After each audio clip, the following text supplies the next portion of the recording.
Hello दोस्तों, स्वागत है आप सभी का आपके अपने इस यूट्यूब चैनल पे। साथियों, आज इस वीडियो में हम बात करने वाले हैं राजस्थान पुलिस परीक्षा 2020 से संबंधित पार्ट सी में महिला एवं बाल अपराध के रिवीजन पार्ट 3 के यहाँ से 5 नंबर आपके कंफर्म होने वाले हैं। यदि आपने रिवीजन जो टोटल पार्ट है उनको देख लिया तो यहाँ से 5 नंबर आपके कंफर्म हो सकते हैं। तो चैनल को शुरू करने से पहले, वीडियो को शुरू करने से पहले चैनल को सब्सक्राइब जरूर कीजिए।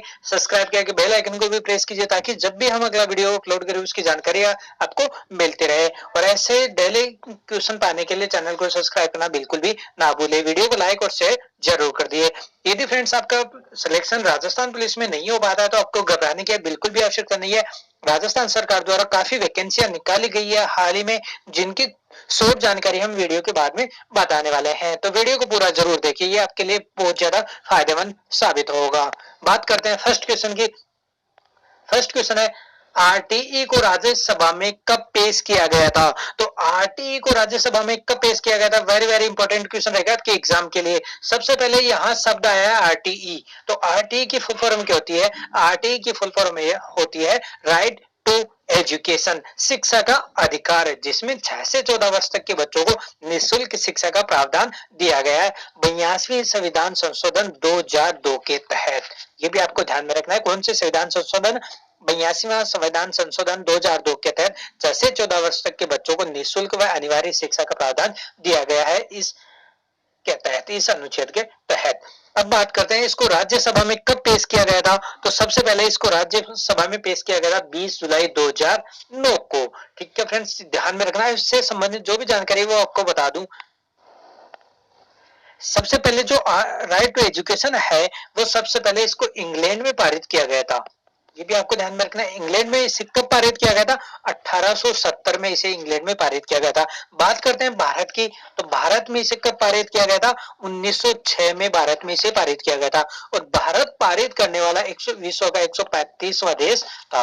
ये भी आपको ध्यान में रखना है। और भारत को कहा? बड़ौदा गुजरात में इसे सबसे पहले शुरुआत की गई थी, बड़ौदा गुजरात से। ठीक है, ये भी आपको ध्यान में रखना है। अब इसको राज्यसभा में तो कब? 20 जुलाई 2009 को पारित किया गया था। अब लोकसभा में इसे कब पेश किया गया था? लोकसभा में 4 अगस्त 2009 को इसे लोकसभा में पारित किया गया था। और राष्ट्रपति द्वारा इसे मंजूरी कब दी गई थी? राष्ट्रपति द्वारा इसे मंजूरी दी गई 26 अगस्त 2009 को इसे राष्ट्रपति द्वारा मंजूरी दी गई थी। और 2009 में आपको पता होना चाहिए राष्ट्रपति कौन था? श्रीमती प्रतिभा देवी सिंह पाटिल द्वारा इसे मंजूरी दी गई थी। ये भी आपको ध्यान में रखना है। और ये 26 अगस्त संपूर्ण देश में लागू कब हुआ था? ये भी आपको ध्यान में रखना है। और इसके अलावा ये संपूर्ण देश में लागू हुआ था 1 अप्रैल 2010 को। राजस्थान और जम्मू कश्मीर को छोड़कर संपूर्ण देश में ये लागू हो चुका था। अब राजस्थान में कब लागू हुआ था इसकी जानकारी हम अगले वीडियो में, अगले क्वेश्चन में बताने वाले हैं। ठीक है फ्रेंड्स, अगला क्वेश्चन है, आरटी को राष्ट्रपति के द्वारा मंजूरी कब मिली थी? अभी हमने आपको बताया इसे राष्ट्रपति द्वारा कब मंजूरी मिली थी? 26 अगस्त 2009 को। और उस समय राष्ट्रपति कौन था? श्रीमती प्रतिभा देवी सिंह पाटिल द्वारा इसे मंजूरी दी गई थी। अगले क्वेश्चन की बात करते हैं, आरटी को राजस्थान में कब लागू किया गया था? अब इसे संपूर्ण देश में 1 अप्रैल 2010 को लागू किया जा चुका था, लेकिन उस समय केवल राजस्थान और जम्मू कश्मीर को छोड़कर संपूर्ण देश में लागू था। तो इसे राजस्थान में कब लागू किया गया था? तो राजस्थान में इसे 29 मार्च 2011 को राजस्थान में इसे लागू किया गया था। ये भी आपको ध्यान में रखना है। अगले क्वेश्चन की बात करते हैं, कौन सी धारा निम्न में से एसिड अटैक से संबंधित है? यदि किसी महिला पर एसिड द्वारा अटैक किया जाता है या तेजाब से हमला किया जाता है तो उस आरोपी के तहत कौन सी धारा के तहत मुकदमा दर्ज किया जाता है? तो कौन सी धारा यहाँ पे संबंधित है एसिड अटैक से? तो ऑप्शन सी करेक्ट हो जाएगा। धारा 306 एसिड अटैक से संबंधित है, जिसमें आरोपी को 10 वर्ष की सजा का प्रावधान दिया गया है। यह भी आपको ध्यान में रखना है। अगला क्वेश्चन है, यदि कोई व्यक्ति जानबूझकर तेजाब से हमला करता है तो किस धारा के तहत अपराधी माना जाएगा? अब आपको ध्यान में रखना है, एसिड से अटैक करता है तो धारा 326 थी, लेकिन जानबूझकर यदि कोई एसिड से अटैक करता है तो कौन सी धारा के तहत वो अपराधी माना जाएगा?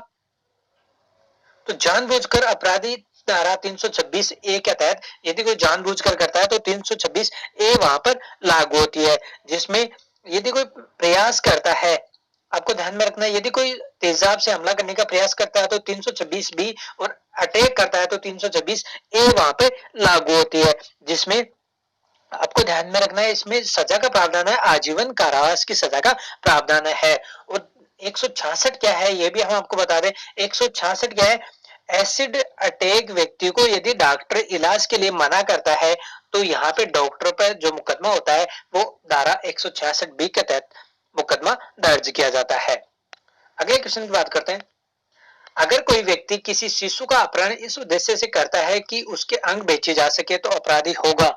यदि कोई व्यक्ति शिशु का अपहरण करता है ताकि उसको अंग बेच सके तो वह कौन सी धारा के तहत अपराधी माना जाएगा? तो कौन सी धारा? तो यहाँ ऑप्शन ए करेक्ट हो जाएगा। धारा 369 के तहत वह व्यक्ति अपराधी और माना जाएगा, जिसे उस व्यक्ति को 5 वर्ष की सजा का कठोर कारावास दंड दिया जाएगा। अगले क्वेश्चन की बात करते हैं।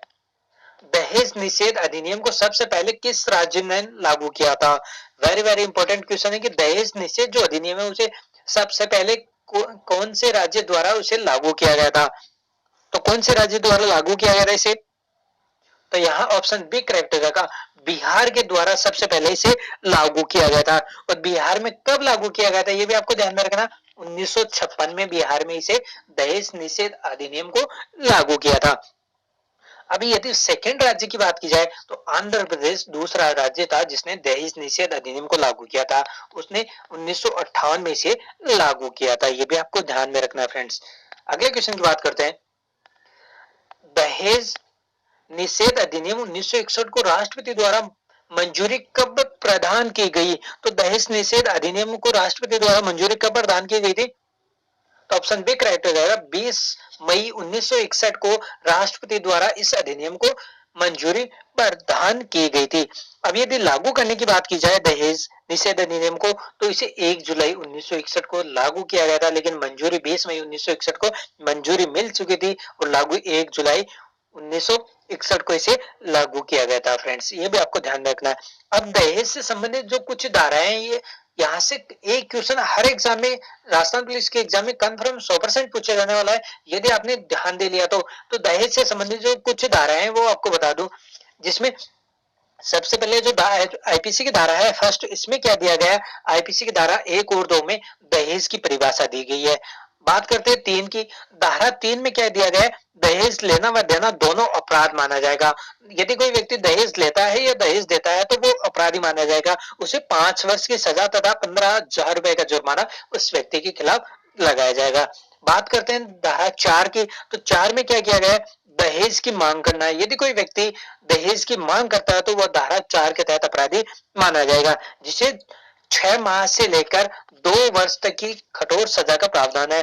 साथ ही 10,000 रुपए का जुर्माना भी उस व्यक्ति के खिलाफ लगाया जाएगा। आगे बात करते हैं धारा 4A। तो 4A क्या है?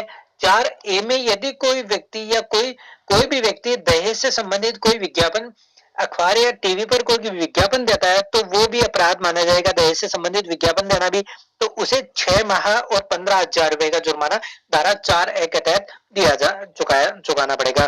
बात करते हैं धारा 6। तो धारा 6 क्या है? दहेज पर पत्नी का अधिकार होना। यदि कोई व्यक्ति दहेज देता है तो उस पर सिर्फ और पत्नी का ही अधिकार होता है। यदि पत्नी खत्म हो जाती है तो उसके जो वंशज है, उसका पुत्र या पुत्री, या फिर वो भी नहीं है तो उसके जो पीहर वाले हैं उसके माता पिता, उन्हीं का दहेज पर अधिकार होगा। यह धारा 6 में बताया गया है। तो आपको ये पूरी जानकारी आपको ध्यान में रखनी है। अगले क्वेश्चन की बात करते हैं। दहेज निषेध अधिनियम 1961 को पूरे देश में कब लागू किया गया था? यह भी हमने आपको बताया था कब लागू किया गया था इसे। तो इसे 1 जुलाई 1961 को पूरे देश में लागू किया गया था। मंजूरी इसे 20 मई 1961 को मिली थी। अगला क्वेश्चन है, दहेज निषेध अधिनियम 1961 में दहेज की परिभाषा किस धारा में दी गई है? तो हमने आपको संबंधित धारा, दहेज से संबंधित टोटल धाराएं बता चुके हैं। तो दहेज से संबंधित परिभाषा कौन सी धारा में दी गई है परिभाषा इसकी? तो दहेज से संबंधित जो परिभाषा दी गई है धारा 2 में दी गई है। ऑप्शन यहाँ पे धारा 2 राइट आंसर हो जाएगा। ऑप्शन बी करेक्ट आंसर हो जाएगा। अगले क्वेश्चन की बात करते हैं। दहेज की मांग करना किस धारा के तहत अपराध माना जाएगा? तो दहेज की यदि कोई व्यक्ति मांग करता है तो कौन सी धारा के तहत वो अपराध माना जाएगा? तो इसका राइट आंसर हो जाएगा क्या, धारा 4 के तहत। हमने आपको बताया यदि कोई व्यक्ति धारा दहेज लेना व दहेज की मांग करता है तो वह धारा 4 के तहत अपराधी माना जाएगा, जिसे 6 माह से 2 वर्ष की कठोर सजा का प्रावधान है। साथ ही इसे 10,000 रुपए का जुर्माना भी चुकाना पड़ेगा। 2 से 6 माह से 2 वर्ष की सजा का इसमें प्रावधान दिया गया है। अगले क्वेश्चन की बात करते हैं। आपने हमारे इस चैनल को अभी तक सब्सक्राइब नहीं किया तो प्लीज ऐसे इंपॉर्टेंट क्वेश्चन डेली पाने के लिए चैनल को आज ही सब्सक्राइब कीजिए। और आपको फ्रेंड्स चैनल के कैसा लगा, वीडियो कैसा लगे, कमेंट करके जरूर बताइए। वीडियो को लाइक कीजिए और कम से कम अपने 10 फ्रेंड्स को शेयर कीजिए ताकि आपके फ्रेंड्स भी राजस्थान पुलिस को जो पार्ट है उसमें यहाँ से 5 नंबर कन्फर्म ला सके। ठीक है फ्रेंड्स, हमने अब बात करते हैं, थोड़ा समय लेंगे। जो राजस्थान द्वारा जो वैकेंसियां जारी की गई है, आपको पता है जो इसमें राजस्थान पुलिस में 17.5 लाख फॉर्म भरे जा चुके हैं, जिनमें से केवल और केवल 50,000 कैंडिडेट को यहाँ पास किया जाएगा और उनको ज्वाइनिंग सिर्फ 5,000 कैंडिडेट को, क्योंकि पद 5,000 है, उनको दी जाएगी। तो यहाँ से जो कैंडिडेट एग्जाम पास नहीं कर पाते हैं उनको निराश होना बिल्कुल भी नहीं है। उनके लिए जो सबसे बड़ी खुशखबरी है कि राजस्थान सरकार द्वारा हाल ही में नई वैकेंसियों की विज्ञप्ति जारी की गई है, जिसमें रीट के यहाँ पे 31,000 पद, इसके अलावा राजस्थान कंप्यूटर जो शिक्षक है इसके 14,601 पद, राजस्थान ग्राम सेवक पद 2261, जो ग्राम सेवक है उसके 2261 पद, इसके अलावा आरपीएससी जो फर्स्ट ग्रेड भर्ती है उसके 3,000 पदों की भर्ती अभी निकली है। इसके अलावा राजस्थान रोडवेज में भर्ती निकली है 5,000 प्लस पदों की, 5,000 से प्लस राजस्थान रोडवेज में जो पद है उनकी भर्ती निकली है। इसके अलावा राजस्थान विद्युत विभाग जो बिजली बोर्ड है उसमें 1,540 पदों की भर्ती निकली है हाल ही में। इसके अलावा राजस्थान में सफाई कर्मचारियों की भर्ती निकली है, वो 10,000 पद यहाँ से भरे जाएंगे सफाई कर्मचारियों के द्वारा। और इनके अलावा एक और वैकेंसी है जो है फायरमैन, स्वायत्त शासन विभाग द्वारा फायरमैन की पोस्ट पे निकाली गई है 1,000 पोस्टों की। फ्रेंड्स इस फायरमैन के लिए आपको पता है फायर जो डिप्लोमा है, फायरमैन और फायर सेफ्टी का डिप्लोमा यहाँ कंपलसरी है, उनको डिप्लोमा लेने की आवश्यकता है। उसी के पश्चात यहाँ से वो फॉर्म फिलअप कर पाएंगे। तो आपको यदि फायरमैन से संबंधित डिप्लोमा चाहिए, आपको ध्यान में रखना है यहाँ काफी फर्जीवाड़ा चलता है डिप्लोमे से संबंधित। तो आपको लीगल डॉक्यूमेंट्स के साथ यदि लीगल डिप्लोमा चाहिए तो आप हमारे कॉन्टेक्ट नंबर जो डिस्क्रिप्शन में दिए जाएंगे उन पे आप कांटेक्ट कर सकते हैं। हमारी संस्था जो हमारी टीम है हमारी कोचिंग के जरिए आपको ये उपलब्ध करवाया जाएगा उचित फीस के साथ। ठीक है फ्रेंड्स, बात करते हैं अगले क्वेश्चन की। अगला क्वेश्चन है किस धारा के तहत राज्य सरकार द्वारा दहेज प्रतिषेध अधिनियम की नियुक्ति की जाती है। तो राज्य सरकार की कौन सी धारा के तहत दहेज प्रतिषेध अधिकारी है उसकी नियुक्ति की जाती है। तो यहाँ ऑप्शन डी करेक्ट हो जाएगा, धारा 8B के तहत दहेज प्रतिषेध अधिकारी की नियुक्ति की जाती है राजस्थान सरकार द्वारा। अगला क्वेश्चन है किसी महिला के ससुराल पक्ष द्वारा स्त्री धन वापस करने से मना करना पर कितनी सजा का प्रावधान है। यदि कोई व्यक्ति महिला जो ससुराल पक्ष है वो महिला के स्त्री धन से संबंधित है, जो स्त्री के द्वारा दहेज में चीज लाई जाती है वो स्त्री का धन होता है, तो उसको मना करना कितनी सजा का प्रावधान रखा जाएगा यहाँ पे। तो आईपीसी के धारा में उसमें 3 वर्ष की सजा का प्रावधान है यदि कोई स्त्री धन लेने से मना करता है तो। अगले क्वेश्चन की बात करते हैं, कोई महिला वेश्यावृत्ति करते हुए पकड़ी जाए तो कितनी सजा का प्रावधान है। यदि कोई महिला जो वेश्यावृत्ति का कार्य करते हुए पकड़ी जाती है तो उसे कितनी वर्ष की सजा का कठोर कारावास दिया जाएगा। तो वो 3 वर्ष की सजा का प्रावधान है। यदि कोई महिला वेश्यावृत्ति करते हुए पकड़ी जाती है तो 3 वर्ष की सजा का प्रावधान है। अगला क्वेश्चन है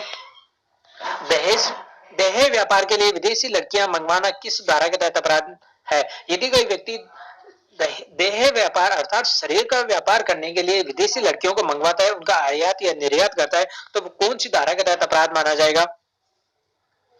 तो वो धारा 366B के तहत वह अपराधी माना जाएगा।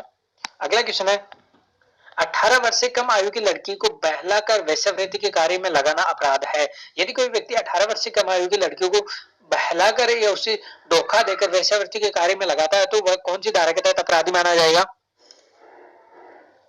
तो वो धारा 366 के तहत अपराधी माना जाएगा, जिसे उसे 10 वर्ष की सजा का कठोर कारावास दिया जाएगा। अगला क्वेश्चन है वेश्यावृत्ति की लड़की को बेचना किस धारा के तहत अपराध माना जाएगा? तो वेश्यावृत्ति के लिए यदि कोई व्यक्ति लड़की को बेचता है वेश्यावृत्ति के उद्देश्य से, तो वह कौन सी धारा के तहत अपराधी माना जाएगा? तो ऑप्शन बी करेक्ट हो जाएगा, धारा 372 के तहत वह व्यक्ति अपराधी माना जाएगा। अगला क्वेश्चन है, वेश्यावृत्ति के लिए लड़की को खरीदना किस धारा के तहत अपराधी माना जाएगा? तो ऑप्शन 372 ऑप्शन बी करेक्ट हो जाएगा। यदि लड़की को खरीदता है तो धारा 373 लागू होती है, लड़की को यदि कोई बेचता है तो 372 क्या होता है? बेचना। यहाँ 372 लागू होती है। अगला क्वेश्चन की बात करते हैं फ्रेंड्स, पोक्सो एक्ट कब लागू हुआ था? तो पोक्सो जो एक्ट है वो कब लागू हुआ था? तो ऑप्शन सी करेक्ट हो जाएगा, 14 नवंबर 2012 को पोक्सो एक्ट लागू हुआ था। अब यहाँ पे ध्यान में रखना, पोक्सो इसकी फुल फॉर्म कई बार पूछ ली जाती है, तो इसकी फुल फॉर्म क्या होती है? Protection of child from sexual offence. क्या होती है इसकी? Protection of child from sexual offence, इसकी फुल फॉर्म होती है। अब इसे पारित कब किया गया था पोक्सो एक्ट को? इसे पारित जून 2012 में इसे पारित किया गया था। और इसे लागू कब किया गया? लागू इसे 14 नवंबर 2012 को लागू किया गया था, ये भी आपको ध्यान में रखना है। अभी इस एक्ट के तहत होता क्या है? तो इस एक्ट के तहत यदि कोई व्यक्ति 12 वर्ष से कम आयु की लड़कियों को रेप करता है तो उस जो आरोपी है उसको यहाँ पे डायरेक्ट सीधी फांसी दी जाएगी पोक्सो एक्ट के तहत। और यदि कोई 12 से 18 वर्ष की लड़की के साथ रेप करता है कोई व्यक्ति, तो उस व्यक्ति को पोक्सो एक्ट के तहत आजीवन कारावास की सजा का प्रावधान दिया गया है। अगले क्वेश्चन की बात करते हैं फ्रेंड्स, लास्ट क्वेश्चन है इस वीडियो का, बाल विवाह निषेध अधिनियम 2006 कब लागू हुआ था? बाल विवाह निषेध अधिनियम 2006 कब लागू हुआ था? तो ऑप्शन डी करेक्ट हो जाएगा, 1 नवंबर 2007 को। अब यहाँ पे ध्यान में रखना, इसे मंजूरी कब दी गई थी? तो इसे मंजूरी दी गई थी 10 जनवरी 2007 को। 10 जनवरी 2007 को बाल विवाह निषेध अधिनियम 2006 को मंजूरी दी गई थी। अब इससे पहले 2006 से पहले यहाँ पे कौन सा अधिनियम था? तो यहाँ पे था शारदा एक्ट। कौन सा था? शारदा एक्ट, जिसे कब पारित किया गया? 28 सितंबर, इसे 28 सितंबर 1929 को इसे पारित किया गया था शारदा एक्ट को, और लागू किया गया था 1 अप्रैल 1930 को इसे लागू किया गया था। ये भी आपको ध्यान में रखना है। और शारदा एक्ट के तहत जो लड़कियों और लड़कों की जो विवाह योग्य आयु थी, जिसमें लड़कियों की 14 और लड़कों की क्या थी? 18। बाद में इस शारदा एक्ट में संशोधन किया गया था 1978 में, जिसमें लड़कियों की आयु जो विवाह योग्य न्यूनतम आयु थी वो 18 कर दी गई और लड़कों की 21 वर्ष कर दी गई थी।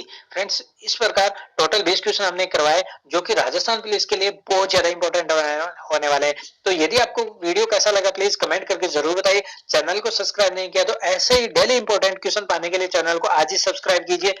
सब्सक्राइब के साथ बेल आइकन को प्रेस कीजिए ताकि जब भी अगला वीडियो अपलोड करें उसकी जानकारी सबसे पहले आपको मिलती रहे। अब आपको बता, राजस्थान पुलिस में मात्र 5 दिन का समय शेष है, तो आपको प्रत्येक वीडियो देखने की बहुत आवश्यकता है।